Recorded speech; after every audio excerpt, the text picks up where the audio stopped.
Hi అండి, hello, welcome back to my channel. నేను మీ Sridevi. So ఈరోజు అయితే నేను విజయవాడ రైల్వే స్టేషన్ నుంచి ఈరోజు కాదు, జాన్ 4th అండి. ఆ రోజు సాటర్డే వచ్చింది. జాన్ 4th మా మేనల్లుడి బర్త్డే వచ్చింది. సో నేను మా చిన్న అబ్బాయి కలిసి విజయవాడ నుంచి పాలకొల్లు అయితే ట్రైన్ ఎక్కడానికి అయితే వచ్చామండి. ఆ రోజు ఏంటో మేము ఎప్పుడు ట్రైన్ ఎక్కుదామంటే పాలకొల్లు ట్రైన్ అప్పుడే లేట్గా వస్తుంది, నాగర్సోల్ ట్రైను. మేమైతే 5:40కి అండి మా ట్రైన్ అయితే. మేమైతే 5:15కి వచ్చేసాము. చాలా టెన్షన్ పడుతూ ట్రైన్ వచ్చేస్తుందని వచ్చేసాము టెన్షన్గా. సో ట్రైన్ అయితే 7:20కి వచ్చిందండి. 2 గంటలు రైల్వే స్టేషన్లో వేచి మంచులో కూర్చొని చాలా అలసిపోయామండి. మొత్తానికి ట్రైన్ అయితే 7కి అయితే వచ్చింది. ట్రైన్ అయితే మొత్తం ఖాళీగానే ఉందండి. సో ఇంకా ఆ రోజు మా మేనల్లుడి బర్త్డే కదా, ఇంకా మా పెద్దోడిని తీసుకెళ్దామంటే మా పెద్ద అబ్బాయికి ప్రీ ఫైనల్ జరుగుతుంది. సో వాడు రానన్నాడు. ఇంకా మా హస్బెండ్ అయితే డ్యూటీలో ఉన్నారు. ఇంకా నేను మా చిన్న అబ్బాయి అయితే బయలుదేరి వెళ్ళామండి. ఇంకా ఆ రోజు అయితే మేము ఇంటికి వెళ్ళేసరికి 11 ఎంత అయింది. ట్రైన్ లేట్ అయింది కాబట్టి యాక్చువల్గా అయితే ట్రైన్ కరెక్ట్ టైంకి వస్తే 8:30కి పాలకొల్లు అయితే వస్తుందండి. పాలకొల్లు వెళ్ళేసరికి 11 అయిందండి. ఇంకా 11 అయిన తర్వాత మళ్ళీ పాలకొల్లు నుంచి మా ఊరు వెళ్ళడానికి ఒక 1/2 అవర్ ఉంటుంది. ఇంకా ఆటో ఎక్కి మళ్ళీ మా ఊరు వెళ్ళడానికి హాఫ్ అన్ అవర్ పడుతుంది. సో మొత్తానికి అయితే ఇంటికైతే వెళ్ళామండి. సో చూస్తున్నారు కదా, ట్రైన్ అయితే చాలా ఖాళీగా ఉంది. బర్త్డే ఫంక్షన్ అయితే చాలా బాగా జరిగింది. అంటే చాలా ఫన్నీగా కూడా ఉంటుంది. మీరు ఎక్కడ స్కిప్ చేయకుండా చివరి వరకు చూసేయండి ఫ్రెండ్స్. అండ్ అట్ వీడియో ఈరోజు బ్రహ్మముడి సీరియల్ అయితే చాలా బాగుంది. అది కూడా మీ అందరితో షేర్ చేసుకోవాలనుకుంటున్నాను. సో వీడియోకి అయితే ఒక లైక్ ఇవ్వండి ఫ్రెండ్స్. వాళ్ళ ఇంట్లో బారసాల జరుగుతుండగా అనామిక వస్తుంది. అందరూ తిరుగుతుండగానే నేను ఒక రహస్యం చెప్తాను అంటుంది. దీంతో అందరూ అనామికను ఇక్కడి నుంచి వెళ్ళిపోమ్మని తిడుతుంటే రుద్రాణి ధాన్యలక్ష్మి ఆపి ఏంటి నిజం చెప్పు అని అడుగుతారు. దీంతో రాజ్ కావ్య 100 కోట్లు అప్పు చేశారు, అందుకోసం మీ ఆస్తులు ఒక్కొక్కటి తాకట్టు పెడుతున్నారు అని చెప్తుంది అనామిక. దీంతో అందరూ షాక్ అవుతారు. ఏంట్రా అనామిక చెప్పేది నిజమా అని సుభాష్ ఏంటి కావ్య నిజమేనా అంటూ అపర్ణ అడుగుతారు. ఇంతలో రుద్రాణి అమ్మో ఇప్పుడు అర్థమవుతుంది ఇన్నాళ్ళు ఒక టిఫిన్ ఒక కూర అని ఎందుకు రూల్స్ పెట్టిందో. ఒక కారు నుంచి మన అన్ని కార్డులు బ్లాక్ చేయించి మన అందరినీ పేదరికంలోకి నెట్టేసింది అందుకేనా అంటుంది. దీంతో ఇందిరాదేవి కోపంగా నువ్వు ఆపు రుద్రాణి, ఒక అనామకురాలే వచ్చి ఏదో ఒకటి వాగితే నువ్వు రాద్ధాంతం చేయడానికి కారణం దొరుకుతుంది అంటూ ప్రశ్నిస్తుంది. దీంతో రాహుల్ కూడా అమ్మమ్మ అనామిక చెప్పేది అబద్ధం అయితే రాజ్ కానీ కావ్య కానీ ఎందుకు ఏమీ అనడం లేదు, ఎందుకు మౌనంగా ఉంటున్నారు అంటాడు. ఇంతలో ధాన్యలక్ష్మి అత్తయ్య ఇందులో నిజం ఉందనిపిస్తుంది అంటుంది. దీంతో ఇందిరాదేవి ఏంటి నిజం ధాన్యలక్ష్మి, కుటుంబంలో అనవసరమైన ఖర్చును తగ్గించడానికి కావ్య చేసిన ప్రయత్నం మీకు ఇలా అనిపిస్తుందా అంటుంది. దీంతో అనామిక అది అవసరమైన ఖర్చులు తగ్గించడానికి చేసిన ప్రయత్నం కాదమ్మమ్మ గారు అంటుంది. బ్యాంకు వాళ్ళు 100 కోట్లు కట్టాలని ఇచ్చిన నోటీసు ఇదే మీరు చూడండి అని పేపర్లు ఇస్తుంది అనామిక. ఆ పేపర్లు చూసిన సుభాష్ షాకంగా అలాగే నిలబడిపోతూ అందరూ ఏమైందని అడుగుతారు. అందులో ఏముందని అడుగుతారు. దీంతో సుభాష్ అవును బ్యాంకుకు 100 కోట్లు కట్టాలి అని చెప్తాడు. దీంతో అందరూ షాక్ అవుతారు. దీంతో అనామిక సంతోషంగా అమ్మయ్య ఎన్నాళ్లకు దుగ్గిరాల వాళ్ళ ముఖ చిత్రం వాడిపోయింది కళ్ళారా చూసా, ఇక ప్రశాంతంగా నిద్రపోతాను, ఇక మీరు చూసుకోండి, మీరంతా నడి రోడ్డు మీదకు వచ్చినప్పుడు ఆ దృశ్యాన్ని చూడడానికి మళ్ళీ వస్తాను, టాటా అంటూ వెళ్ళిపోతుంది. ఫ్రెండ్స్ మొత్తానికి అయితే బ్యాంకులో అప్పు చేసినట్టు విషయం మొత్తం ఇంట్లో అందరికీ తెలిసిపోయింది. మరి రేపు ఏం జరగబోతుందో తెలుసుకోవాలనుకుంటే ముందుగా కనుక మా ఛానల్ అయితే సబ్స్క్రైబ్ చేసుకోండి. ఈ వీడియో అయితే చాలా బాగుంటుంది. ఇక్కడ నుంచి ఫుల్ ఫన్ అయితే ఉంటుంది, చూసేసేయండి.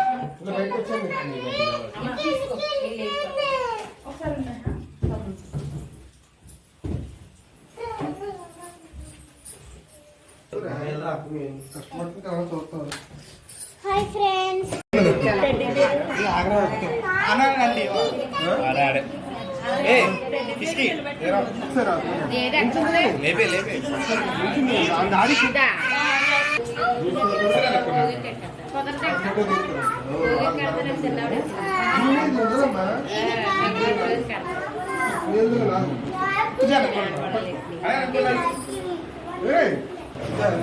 పండు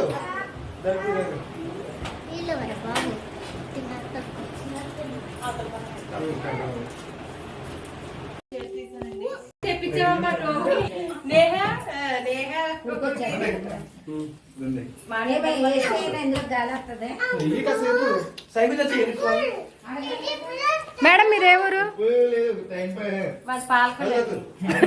మేడం మీరేవరు? ఇలాగా బర్త్డే సెలబ్రేషన్ కోసం ఎక్కడెక్కడి నుంచి వచ్చారండి వీళ్ళంతా పాపం. పొద్దున్న వచ్చారు వీళ్ళు కేక్ ముక్క పెడతారని. పాప మీ బాధలు వ్యక్తం చేసుకుంటారు. ఇప్పుడు వచ్చి చిన్న కేక్ ముక్క కూడా ఎట్లేదు. పెట్టారండి, పులిహార పెట్టారండి. ఎలా ఉందండి? చాలా బాగుంది. అక్కడ వంకాయ కూర వేసి పెట్టారండి. మా చిన్న కోళ్ళ గారు ఏమో పన్నీరా పన్నీర్ కూర వండారండి. అన్ని బాగుంది, అన్ని బాగానే ఉన్నాయి కానీ లాస్ట్ లో కేక్ అయితే దెబ్బేసిందండి. బాగుందండి. కాసేపు కేక్ ముక్క ఓకే ఓకే. ఇంగ్లీష్ లేదు రాదమ్మ.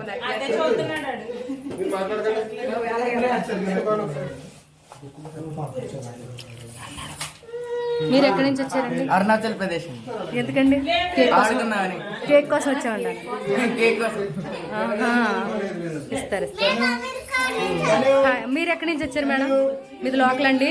కాదండి, ఈ ఫంక్షన్ మాదేనండి, మా మనడు గారండి. ఫంక్షన్ ఇదేనా? Okay madam. మరి ఫంక్షన్ వచ్చిన వాళ్ళు డిసప్పాయింట్ అవుతున్నారు పాప. మా మేడం గారు చాలా డిసప్పాయింట్ అయ్యారు.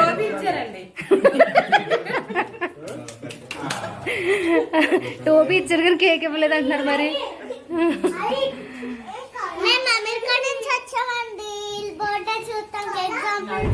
అమెరికాలో ఫస్ట్ సిటీల పేరు చెప్పండి.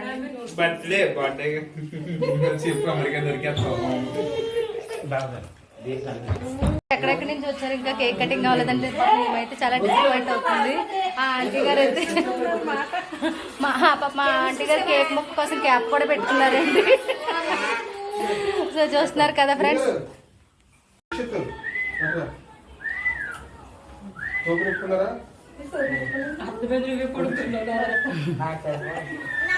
అరే అత్త అంతలేదురా, అరే చెయ్యిరా అతను కావాలి. లేదు ఫోటోకి కళ్ళు మూస్తావేంద్ర? అలా పెట్టకూడదు. తలదించు తలదించు. చూడండి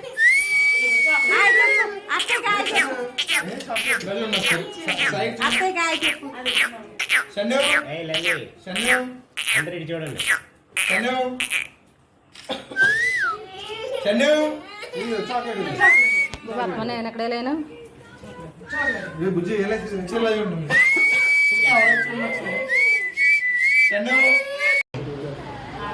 చూడండి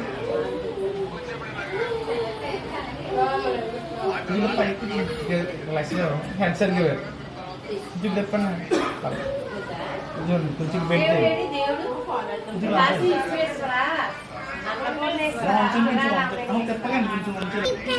హార్ట్ కొంచెం స్మైల్ స్మైల్. ఒక్క నిమిషం నవ్వండి. అసలు డల్ రే చిన్న వెనక్కుండా రే రే బాబు హ్యాపీ బర్త్డే. చూడాలి చూడండి. Smile smile. ఇలా చూడండి.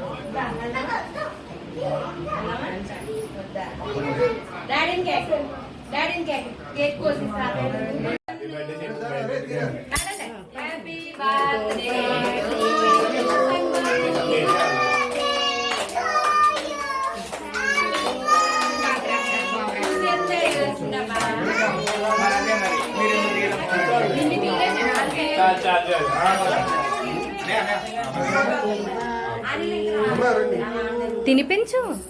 అనిపించింది ఫస్ట్ తల్లిదండ్రులు పెట్టేస్తే తర్వాత ఆడ యాక్షన్ చూడు.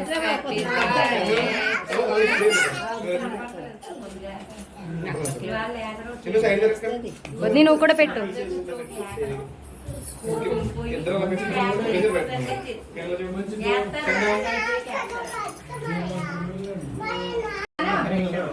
నువ్వు వెళ్ళానా?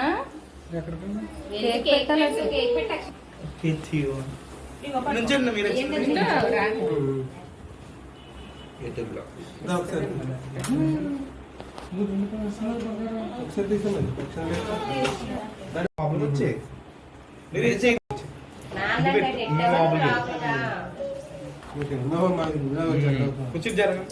అమ్మ దగ్గరకు ఉండు. నువ్వు ఇలా చూడండి ఒకసారి.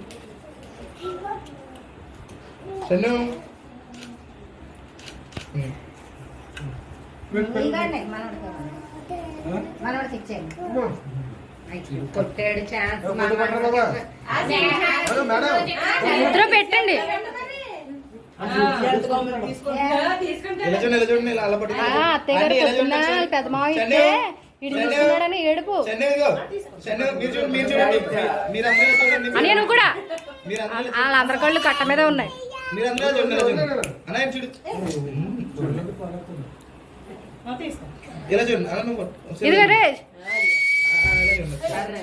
తగిలేసిందమ్మా.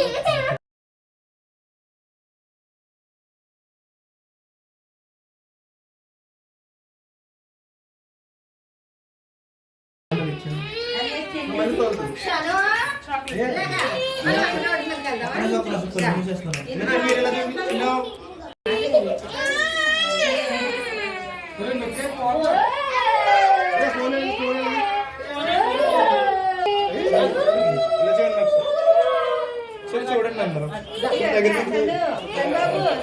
చెంగొప్పి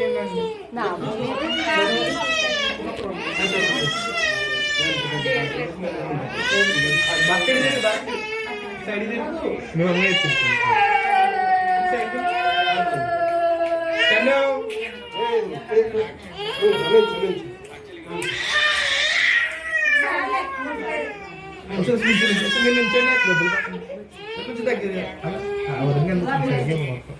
దగ్గర ఉన్నాం దగ్గర ఉన్నాం దగ్గర